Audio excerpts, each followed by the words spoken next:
फिर जब इसको यस करोगे, बिल ऑफ मटेरियल, ये जो यहाँ पे कर्सर है बिल ऑफ मटेरियल, इसको यस करोगे तो यहाँ पे चेयर लिखना है, और चेयर लिखने के बाद यहाँ पर ये डिटेल ऐड करना है। इसकी भी फोटो लो। मतलब एक चेयर को बनाने के लिए सारे एक एक पीस सब कुछ लगेंगे। एक पीस चेयर को बनाने में चारों रॉ मटेरियल है, सब एक एक पीस लगेंगे। ये हो गया, ले ली फोटो। चलो अब आगे, अब परचेज करना है। अब ध्यान देना, परचेज का भी मैंने बोर्ड पे कल तक लिखा हुआ था कि परचेज की एंट्री कैसे करना है, बोर्ड पे लिखा था मैंने। हाँ, तो अभी परचेज के लिए कहा जाना है, शो इन एक्टिव परचेज। जिन्होंने भी फोटो ली फोटो देख लेना। हाँ, अब यहाँ पे परचेज किससे करेंगे, रॉ मटेरियल प्रोवाइडर। तो एक रॉ मटेरियल प्रोवाइडर का लेजर बनाना। कौन रहेगा वो, सेंट्री क्रेडिटर।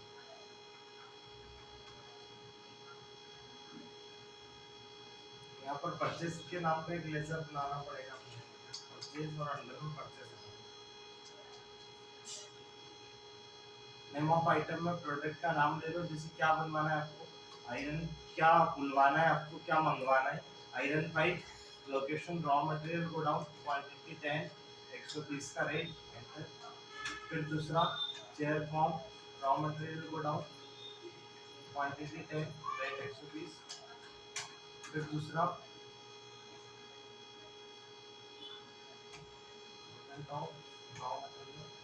10 10 चेयर बनाना है अपने को ना, इसलिए सब 10-10 बुला रहे हो।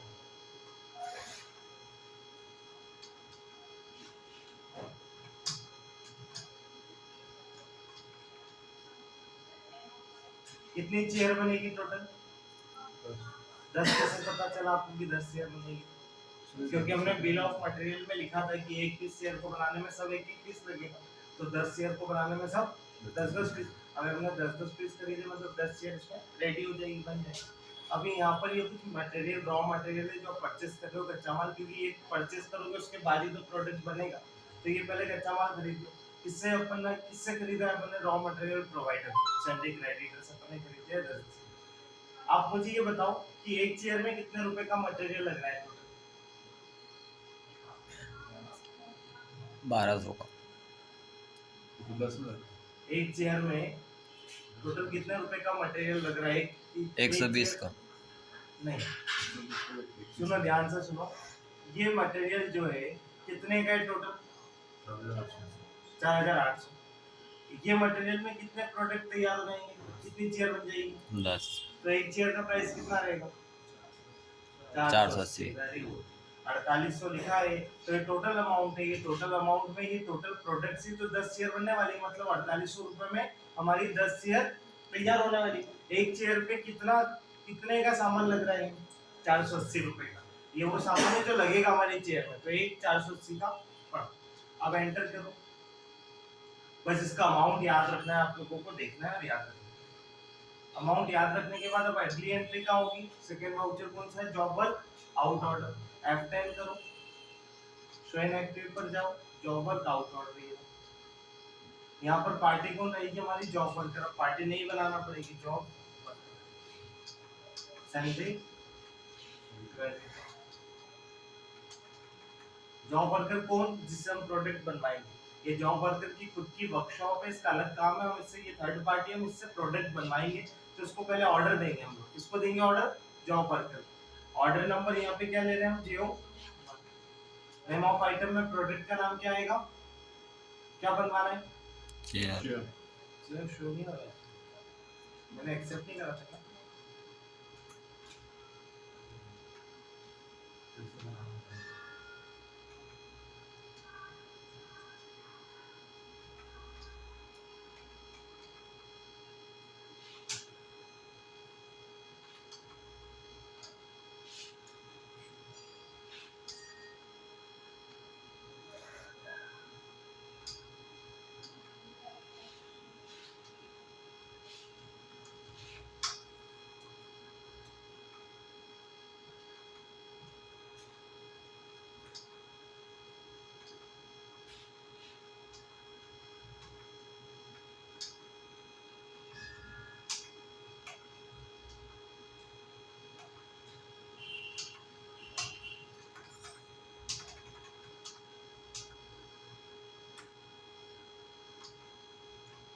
10 चेयर बनाना है, 10 का ऑर्डर, तो इसको भी आगे बढ़ाता है, क्वांटिटी डालना।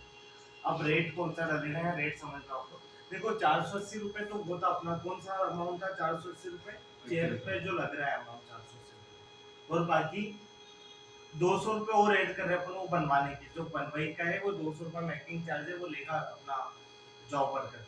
जॉब वर्कर अगर एक चेयर का 200 ले रहा है तो टोटल अमाउंट कितना हो जाएगा उसका 10 चेयर का? 600 680 नहीं, टोटल नहीं जोड़ रहा मैं, 200 रुपये बता रहा हूँ कि 200 रुपये ले रहा है वो एक चेयर बनाने के, तो 10 चेयर के कितने हो जाएंगे? हाँ 2000। अरे 200 एक चेयर का तो 10 चेयर का 2000 हो गया, इसमें थोड़ी जोड़ने का बोल रहा हूँ मैं। 200 मैकेनिक की बात कर रहा हूँ, जो मैकेनिक बना रहा है, जो कारीगर बना रहा है उसकी बात कर रहे हैं, जो कारपेंटर है जो भी है जो बना रहा है उसकी बात कर रहे हैं कि वो 200 रुपये तो उसका तो 2000 हो जाएगा, और 4800 का सामान है, टोटल 6800 होगा। अभी यहाँ पे एक की बात कर रहा है वो, रेट का मतलब क्या होता है, सिंगल प्रोडक्ट का है। 480 रुपये का तो सामान लगा प्लस 200 रुपये, तो 400 प्लस 480 प्लस 200 680, यहाँ लिखना है आपको अभी 680, ये सिंगल प्रोडक्ट का प्राइस है। यहाँ पर जो अमाउंट लिखा जाता है ना, वो कौन सा अमाउंट लिखा जाता है कि प्रोडक्ट पे कितना लग रहा है प्लस जो बनाने वाला ले रहा है उसका भी चार्ज इसमें ऐड किया जाता है। 480 प्लस 200 680। अब ये बन गया, एक बार बैलेंस शीट चेक कर लो। बैलेंस शीट देख रहे हैं अपन यहाँ पे। बैलेंस शीट में सबसे इंपॉर्टेंट चीज होती है, किसी भी कंपनी के बारे में कुछ जानना है, बैलेंस शीट क्या होती है उसको एक शॉर्ट में समझ लो। किसी भी कंपनी के बारे में आपको कुछ डिटेल जानने की, कंपनी कितना अर्न कर रही है क्या है, तो वो बैलेंस शीट में आके आप चेक कर सकते हैं। बैलेंस शीट में दो कॉलम होते हैं, एक लायबिलिटीज होती है और एक असेट्स होती है। कंपनी प्रॉपर एक्चुअल में कमा रही है या नहीं कमा रही, गवा रही, क्या हो रहा है, वो सारी चीजें इसमें लायबिलिटीज और इधर असेट्स। राहुल घर जाना है क्या? लायबिलिटीज और असेट्स, ये दो कॉलम है। लायबिलिटीज साइड में आपकी जो भी कर्ज दायित्व है वो रहेंगे, और असेट्स में जो भी आपकी संपत्ति है वो रहेगी।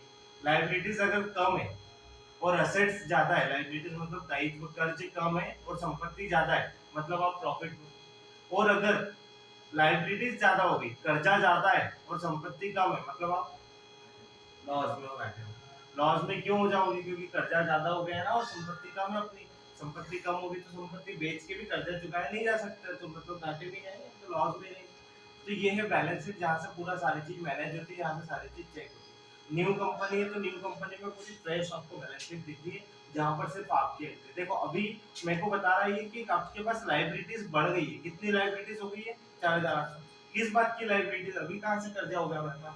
कर्जा इस बात का हुआ कि मैंने उससे कच्चा माल खरीदा, रॉ मटेरियल प्रोवाइडर नाम से कच्चा माल खरीदा है, तो उसको पैसे थोड़ी दी, उसको पैसे नहीं दे तो उधार ही माना जाएगा ना। तो देखो संजय क्रेडिटर के नाम का कौन है ये? Raw material provider. कितने रुपए का कर्जा है? 4800 रुपए। किस बात का कर्जा है? तो हमने उससे परचेस करा। बैलेंस शीट में जाओगे तो यहाँ करंट लायबिलिटीज दिखेगी। करंट लायबिलिटीज देखने और करंट असेट्स पे जाओ। अब असेट्स क्यों बढ़ी है? असेट्स इसलिए बढ़ी क्योंकि आपने स्टॉक खरीदा है। कौन सा स्टॉक है? रॉ मटेरियल, कच्चा माल आपने खरीदा है, तो ये आपके लिए तो संपत्ति है ना, आपके पास आ गया तो आपकी संपत्ति बढ़ गई, साथ में उसको पैसा देना बाकी है तो वो कर्ज में दिखा रहा है वो। तो ये तो हमारा हमने ले लिया, खरीद लिया, तो ये हमारी भी संपत्ति है, लेकिन अभी बराबर बराबर। अब क्या करना है? वाउचर में गए, जॉब वर्क आउट ऑर्डर आ गया समझ में, अमाउंट क्लियर हो गया सबको। जॉब वर्क आउट ऑर्डर के बाद है मटेरियल आउट। यहाँ पर कोई भी अमाउंट का ध्यान नहीं रखना है, बस एंट्री करना है ऑर्डर नंबर लेकर। पार्टी कौन है? Job worker.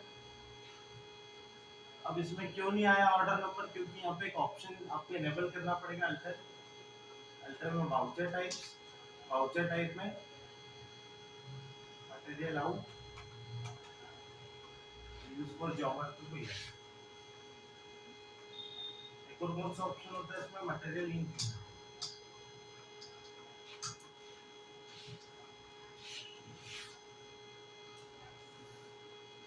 हाँ, अब आगे वापस वाउचर में मटेरियल आउट में एंट्री कर रहे हैं अपन यहाँ पे जॉब वर्कर, ऑर्डर नंबर 1 और एंट्री। कंजम्पशन डेस्टिनेशन लोकेशन मतलब प्रोडक्ट कहाँ पहुँचाना है, जॉब वर्कर गोडाउन में पहुँचाना है। अभी रॉ मटेरियल गोडाउन में रखा है, जॉब वर्कर गोडाउन में पहुँचा देते हैं। ये पहुँच गया job worker godown. Quantity check करना आती है ना गोडाउन की, कैसे चेक करते हैं? DIL, ये रहा रॉ मटेरियल गोडाउन खाली हो गया, पहले यहाँ का प्रोडक्ट अब कहाँ पहुँच गया, जॉब वर्कर गोडाउन में, आगे 10-10 पीस। हाँ, अब क्या करना है, मटेरियल आउट भी हो गया, अब वापस वाउचर में जाओ, अब मटेरियल इन करना है, F10 मटेरियल। देखो जो तीसरा पार्ट बता रहा हूँ ना, फर्स्ट पार्ट तो आप लोग कर चुके हो, सेकंड पार्ट भी आप लोग कर चुके हो, अब तीसरा पार्ट जो है ना उसमें अमाउंट से रिलेटेड काम कर रहा है, क्योंकि आपने देखा ना अपने जॉब वर्कआउट ऑर्डर में एग्जैक्ट अमाउंट लिखा जोड़कर, तो अब अपन बैलेंस शीट को मैनेज कर रहे हैं, तो बैलेंस शीट के साथ में काम कर रहे हैं। बैलेंस शीट के बारे में बता दिए, क्या किसी भी कंपनी के बारे में एक्चुअली जानना है कि क्या कर रही है कंपनी, कमा रही है या गवा रही है, वो आपको बैलेंस शीट से पता चल जाएगा, और यहाँ पर एग्जैक्ट सारी चीजें पता चलेगी, सिर्फ प्रॉफिट एंड लॉस ही नहीं पता चलेगा, कंपनी ने कब कितना कमाया सारी डिटेल आपको यहाँ पता चलने वाली। जहाँ पर अभी मैं ये चेक कर पा रहा हूँ कि अभी मेरे पास लाइबिलिटीज भी है और एसेट्स भी, अभी हम जीरो बराबर है, एसेट्स भी उतने की और लाइबिलिटीज भी उतने की, ना प्रॉफिट में है ना लॉस में, हम बराबर है। अब क्या करना है, वाउचर्स मटेरियल इन कर लेते हैं अपन, अभी इन नहीं कर रहा है, तो job worker order number 1, consumption location कहाँ रखा हुआ है, प्रोडक्ट जॉब वर्कर गोडाउन, कहाँ लेना है आपको, फिनिश्ड गुड्स गोडाउन, यहाँ पे लिखना पड़ता है फिनिश्ड गुड्स गोडाउन। ये हो गई, यहाँ तक तो करो, यहाँ तक आप लोगों ने सप्लाई कर दिया, अब आगे का समझ लो। यहाँ पे ये तो हो गया था, अब बैलेंस शीट देखो, आप बैलेंस शीट में क्या हो रहा है कि 2000 का प्रॉफिट बता रहा है, अभी किस बात का प्रॉफिट हुआ, प्रॉफिट कब होता है, जब कोई सामान हम ज्यादा प्राइस में बेचते हैं, अभी तो मुझे प्रॉफिट किसी बात का दिखे ही नहीं क्योंकि मैंने सामान बेचे नहीं, तो ये 2000 रुपये का किस बात का प्रॉफिट बता रहा है, क्यों, इसलिए बता रहे हैं क्योंकि करंट असेट्स का प्राइस बढ़ गया, पहले 4800 रुपए की चेयर, क्यों, क्योंकि सामान था उसका, रॉ मटेरियल था, कच्चा माल था, तो 4800 का। अब चेयर का प्राइस क्या बता रहे हैं, 6800, तो 6800 क्यों हुआ, क्योंकि 200 रुपये हमने पैकिंग चार्ज भी जोड़ लिया था उसका, तो सही बात है कि चेयर का जो चेयर हमको कितना में पड़ी, 6800 में, तो ये प्राइस तो सही बता रहे हैं कि चेयर आपको 6800 में पड़ी है, और चेयर का जो एग्जैक्ट प्राइस है वो कितना है, 6800, क्योंकि 480 का सामान प्लस 200 का बनवाई, 680 एक का, और 10 का कितना, 6800। अब यहाँ पर ये जो 2000 है किस बात का, ये इसलिए बता रहा है प्रॉफिट एंड लॉस में, इसलिए शो हो रहा है, हालांकि प्रॉफिट लॉस में शो नहीं होना चाहिए, ये इसलिए शो हो रहा है यहाँ पर क्योंकि आपने 2000 रुपये उसका जोड़ा ही नहीं, किसका, किसका, जॉब वर्कर मेकिंग चार्ज, उसका तो पैसा आपने लिखा ही नहीं, उसके तो कोई एंट्री नहीं करी आपने तो जॉब वर्क आउट ऑर्डर में तो चेयर का प्राइस लिखा है, मैंने बोला ना 200 ऐड कर देते, वो उसका अपन ने जॉब वर्कर की कोई पैसों की एंट्री नहीं की, पैसों की एंट्री नहीं की, पैसों की एंट्री तो अब होगी जब मैंने उससे प्रोडक्ट लिया, तो उसने बोला भैया मेरे को 2000 रुपए दे दो, 200 रुपए एक चेयर का बोला था मैंने, 2000 रुपए, मैंने बोला अभी तो पैसा नहीं है, एक काम करो मैं तुम्हारी एंट्री कहाँ पे करके रख देता हूँ, जर्नल वाउचर, जब उधारी होती है तो उधारी वाली एंट्री कहाँ पे करते हैं, जर्नल वाउचर, F7, F7। अब यहाँ पर अपने को एक लेजर बनाना पड़ेगा, यहाँ लिखना है जॉब वर्क एक्सपेंसेस,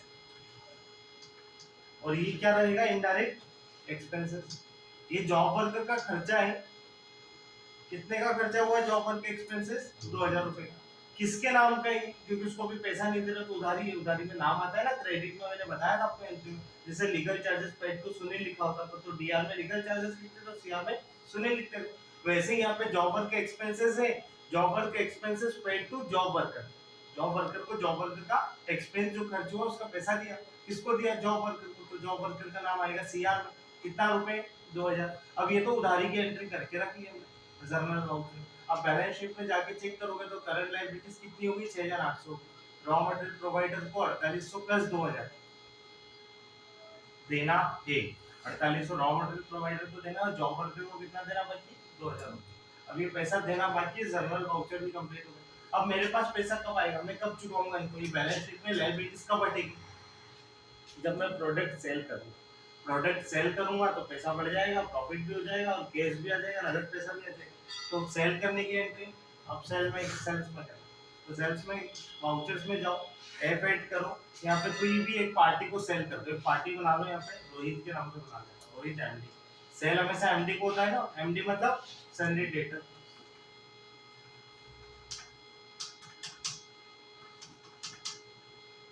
यहाँ पे सेल्स, यहाँ सेल्स,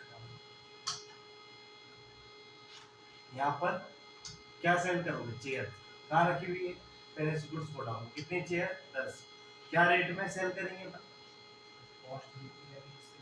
वेरी गुड, कितनी, अब आप मत बोलो, ये लोग बताओ, बताओ, बताओ बताओ बेटा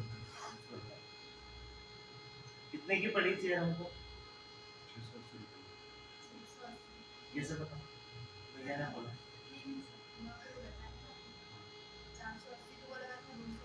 वेरी गुड। तो अपन कर देते 980, 300 रुपए का प्रॉफिट मार्जिन ऊपर रखा और 980 में एक्सट्रा। देखो क्या होता है, किसी भी चीज को प्रैक्टिकल लेकर चलोगे तो वो जल्दी समझ पाएगी। प्रैक्टिकल कैसा कि मैंने बनवाने के लिए चेयर दी, फिर अब मेरे पास पैसा, अब मैं कर्जा कैसे चुकाऊं, कर्जा कैसे चुकाओगे, बेचोगे तो ही चुका पाओगे ना। तो एक प्रैक्टिकल लाइफ को समझा करो कि मेरे पास पैसा नहीं है पर मेरे पास सामान रखा हुआ है, तो वो सामान को सड़ाना थोड़ी, वो सामान को बेच दो, उसकी जगह कैश बन जाएगा, नगद पैसा बन जाएगा। ये बेच दिया मैंने 980। एक चेयर मेरे को 680 में पड़ी थी, 300 का प्रॉफिट मार्जिन, 980 10 शेयर पे कितने, 3000 का प्रॉफिट मार्जिन हो। अब तो एक बार बैलेंस शीट चेक करो। बैलेंस शीट अभी करंट असेट्स कितनी आ रही थी हमारी, 6800 की। अब करंट असेट्स 9800 की हो गई। क्यों? क्योंकि स्टॉक गया, लेकिन स्टॉक गया तो स्टॉक गया, स्टॉक के साथ में क्या बढ़ गया मेरा, सैंडरी डेटर बढ़ गया। ये सैंडरी डेटर मेरी संपत्ति, पता है आपको क्यों संपत्ति, क्योंकि आज नहीं तो कल पैसा देगा।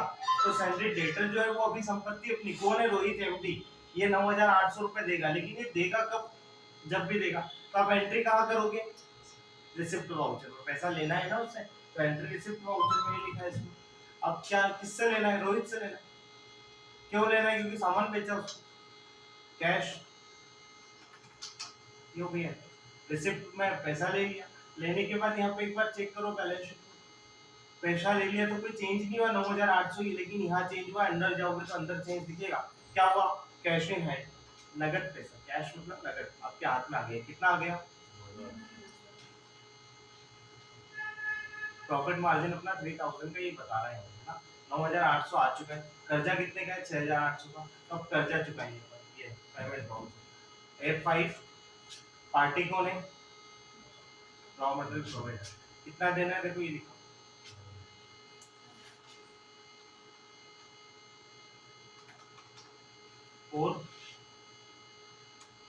और क्या है, जॉब वर्कर, उसका कितना था, जॉब वर्क के एक्सपेंसेस ले लेते कुछ लोग, ये गलत है, जॉब वर्क के एक्सपेंसेस ये तो जनरल वाउचर में एंट्री होती बस, बाकी यहाँ जॉब वर्कर कितना। अब देखो बैलेंस शीट, आज मेन समझाना यही था कि बैलेंस शीट को कैसे मैनेज करना है। अगर ये एंट्री के साथ ये सारी एंट्री कर दी है, मेरे बैलेंस शीट में कुछ भी नहीं बिगड़ा। अगर आप लोग करो गलत एंट्री करोगे ना तो बैलेंस शीट में बहुत कुछ बिगड़ता है, कि इधर की चीज उठकर इधर आ जाती, इधर की चीज उठकर इधर आ जाती, अमाउंट गड़बड़ हो जाता, कुछ समझ में नहीं आता हो क्या है। तो बैलेंस शीट में देखो कितना आसानी से चला, लाइबिलिटीज भी बढ़ते गई घटते गई, सब चीज बराबर हो गई। लाइबिलिटीज देखो पूरी खाली हो गई है, दिख रही खाली, लाइबिलिटीज में कुछ भी अमाउंट यहाँ पे नहीं है। करंट असेट्स हमारे पास कितनी बच गई, 3000, किस बात की बची है, नगद पैसा बचा है, क्योंकि हमने 6800 का तो कर्जा था, और चेयर भी 6800 में ही पड़ी थी, अपने को बनी थी, तो उसने 9800 में बेच दी, 3000 का हमारा फायदा हो गया। अब फायदा हुआ ये 3000, बाकी अदर एक्सपेंसेस अभी हमने कुछ भी पेड नहीं किए, जैसे गाड़ी का भाड़ा या इधर उधर कुछ भी वो पेड नहीं किया, तो उसको मिला के टोटल अभी 3000 का नगद बचा हुआ है। ये हो गई पूरी बैलेंस शीट खाली।